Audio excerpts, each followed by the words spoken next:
जय हिंद प्यारे दोस्तों, स्वागत है आपका राधा क्लासेस चैनल में। और आज के इस वीडियो में हम डीएलएड चतुर्थ सेमेस्टर के गणित विषय का जो चैप्टर 2 हमने पढ़ा है, अब उनके प्रश्नों को करने वाले हैं कि इनसे आधारित प्रश्न कैसे बनते हैं।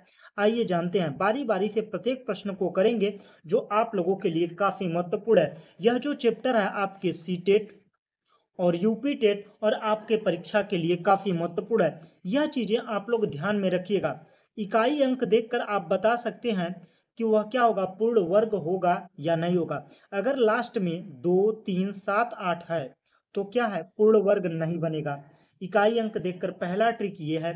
दूसरा ट्रिक क्या है, डिजिटल रूट का 1, 4, 7, 9 अगर दिख रहा है, 1, 4, 7, 9, 1, 4, 7, 9 दिख रहा है तो क्या है, पूर्ण वर्ग है। और 1, 8, 9 है तो पूर्ण घन है।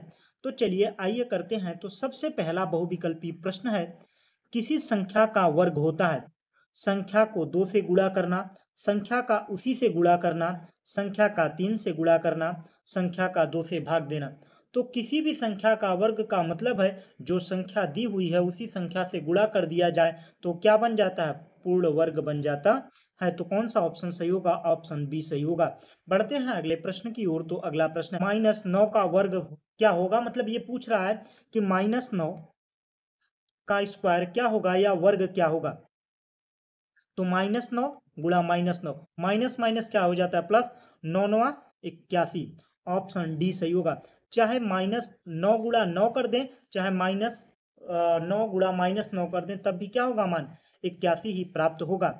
इसीलिए 81 का अगर कहें कि वर्गमूल निकाला जाए तो +-9 लिखा जाता है। अब बढ़ते हैं अगले प्रश्न की ओर। तो अगला प्रश्न है, 3/5 का मान क्या होगा। 3/5 के क्यूब का मान, घन का मान होगा। देखिए, क्यूब का मतलब होता है उसी संख्या का 3 बार गुणा। 3/5 गुणा 3/5 गुणा 3/5, 3 त्रिक का 9, 9 त्रिक 27। ठीक, 5 पचे 25, 25 पंचे 125। कौन सा ऑप्शन सही होगा, ऑप्शन सी सही होगा।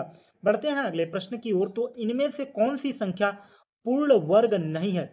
मैंने बताया था ना कि डिजिट देखकर भी आप बता सकते हैं कि वह पूर्ण वर्ग है या नहीं है। यहाँ पर देखिए जो मैंने बताया है ये चीजें। देखिए, पूर्ण वर्ग होगा तो क्या होगा, उसका इकाई का अंक 2, 3, 7, 8, 2, 3, 7, 8 नहीं होना चाहिए।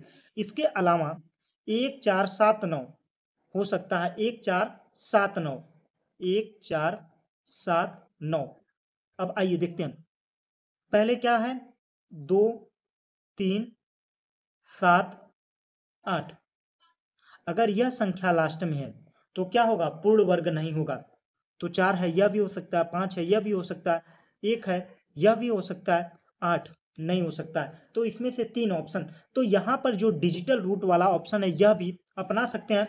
यहाँ पर यह नहीं हो सकता है तो ऑप्शन डी कर सकते हैं। इनमें से कौन सी संख्या पूर्ण घन नहीं है। 729, 1000, 1331, 219। तो कौन सी संख्या पूर्ण घन नहीं है। इसके पहले मैंने जो वीडियो बनाया था उसमें कॉन्सेप्ट को बेहतर तरीके से सिखाया है। आप उसको देखते ही, इन ऑप्शन को देखते ही आप टिक कर पाएंगे कि कौन सा ऑप्शन पूर्ण घन नहीं है। अगर आप लोगों ने वो वीडियो नहीं देखा है तो इस वीडियो के लास्ट में वो वीडियो मिल जाएगा। आप पूरा कॉन्सेप्ट क्लियर कर पाएंगे और कम समय में आप बेहतर ऑप्शन टिक कर पाएंगे। भले ही आप लोगों को यह बीटीसी में काम ना करे, डीएलएड में काम ना करे, लेकिन जब आप लोग सीटेट का पेपर देने जाएंगे वहां के लिए आप लोगों के लिए काफी बेहतर साबित होगा। तो इसमें से हमने बताया था 1, 8, 9। देखिए, जब इनका सम करते हैं, अगर 1 आ रहा है, 8 आ रहा है, 9 आ रहा है, तो क्या होगी, वह पूर्ण घन होगा। अगर यह सारी चीजें नहीं आ रही हैं, यह तीनों, तो क्या होगा, वह पूर्ण घन नहीं होगा। तो देखिए, 7 2 9, 9 दूना 18, 8 1 9, तो यह होगा 1000। एक भी आया तो यह भी होगा 1300। 4 4 8, 8 भी आया तो यह भी पूर्ण घन होगा। लेकिन 2 1 3, 8 9 3 12, 2 1 3, जो 3 आ रहा है इसकी वजह से 219 क्या है, पूर्ण घन नहीं है। बढ़ते हैं अगले प्रश्न की ओर। तो अगला प्रश्न है, घनमूल ज्ञात करना किसकी विपरीत संक्रिया है। तो घनमूल ज्ञात करना घन करने की विपरीत संक्रिया है। ऑप्शन बी सही होगा। बढ़ते हैं अगले प्रश्न की ओर। तो सम संख्या का घन हमेशा क्या होता है? सम संख्या का घन हमेशा क्या होता है? सम होता है। और विषम संख्या का घन कैसा होता है? हमेशा विषम होता। किसी विषम संख्या का किसी विषम संख्या का वर्ग हमेशा होता है। विषम संख्या का वर्ग हमेशा क्या होता है? विषम होता है। ऑप्शन बी सही होगा। बढ़ते हैं अगले प्रश्न की ओर। तो अगला प्रश्न है, 2 सेमी भुजा वाले घन का आयतन क्या होगा? 2 सेमी भुजा वाले, तो घन के लिए हमने बताया था 3 बार गुणा होता है। 2 दूना 4, 4 दूना 8, 8 घन सेंटीमीटर। ऑप्शन सी सही होगा।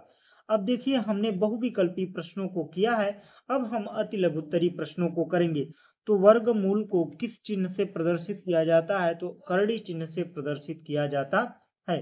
15 का मान बताइए। 15 स्क्वायर का 15 गुणा 15, 15 का वर्ग क्या होगा? 225। 15 15 225 होता है। 11 का क्यूब, तो 11 गुणा 11, 11 ग्रहियम 121, 121 ग्रहियम क्या होता है? 121 गुणा 11 करेंगे तो क्या होगा?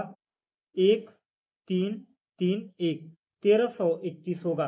बढ़ते हैं अगले प्रश्न की ओर। तो अगला प्रश्न है, घातांक 3 करड़ी 27 का मान, मतलब 27 का घनमूल निकालना है। तो मूल क्या है? 3 3 3, तो हमें क्या प्राप्त होगा? 3 प्राप्त होगा। घनमूल क्या होगा? 3 होगा। बढ़ते हैं अगले प्रश्न की ओर। तो अगला प्रश्न है, पूर्ण घन संख्या है, तो जब पूर्ण घन संख्या की बात कर रहा है तो कितने का जोड़ा बनेगा? 10 गुणा 10 गुणा 10 गुणा 10 गुणा 10। देखिए 1 2 3 4 5, तो 3 निकल गया, बाकी 2 ही बचा। तो ये क्या है? पूर्ण घन संख्या नहीं है। अभाज्य गुणनखंड विधि का प्रयोग करके जांच कीजिए कि 216 पूर्ण घन है या नहीं है। तो अभाज्य गुणनखंड विधि क्या है? 216, 2 का 2 1 का 2, 2 8 16, फिर 2 से 2 पंचे 10, 2 चौक 8, फिर 2 से 2 दूना 4, 2 सत्ते 14, 3 त्रिक का 9 त्रिक 27, फिर 3 से 3 त्रिक का 9, फिर 3 से, तो देखिए 3 का एक जोड़ा बना 2 का, तो 2 गुणा 3, 3 दूना 6। क्या है? अभाज्य गुणनखंड विधि से हमने ये क्या किया? 216 का घन है या नहीं है, यह ज्ञात किया। बढ़ते हैं अगले प्रश्न की ओर। तो अगला प्रश्न है, अभाज्य गुणनखंड विधि का प्रयोग करके जांच कीजिए कि संख्या 324 पूर्ण वर्ग है या नहीं है। तो मैंने वो ऑप्शन भी दिया था कि जिसके जरिए आप पहचान सकते हैं कि पूर्ण वर्ग है या नहीं है, लेकिन यहाँ पर अभाज्य गुणनखंड विधि की बात कर रहा है। तो 324, 2 से 2 1 का 2, 2 छक 12, 2 दूना 4, फिर 2 से 2 8 16, 2 1 का 2, फिर क्या 9 से 9 9 81, फिर 9 से, तो 9 9, तो क्या है? 9 दूना 18, 2 2 का जोड़ा बन रहा है कि नहीं? देखिए 2 9, 9 दूना 18, तो क्या होगा? यह सही है। बढ़ते हैं अगले प्रश्न की ओर। तो अगला प्रश्न, बस इतने ही प्रश्न दिए थे। आप लोगों को अगर वीडियो अच्छा लगा हो तो वीडियो को लाइक कर दीजिए, ग्रुप में शेयर कर दीजिए, और चैनल पर पहली बार विजिट किया है तो चैनल को सब्सक्राइब कर लीजिए। अगला जो वीडियो आने वाला है चैप्टर 3 का आएगा। चैप्टर 3 को हम बेहतर तरीके से पढ़ाने का प्रयास करेंगे, और जो यह वीडियो है इसका पीडीएफ भी आप लोगों को राधा क्लासेस टेलीग्राम चैनल पर आप लोगों को मिल जाएगा। Thanks for watching. जय हिंद।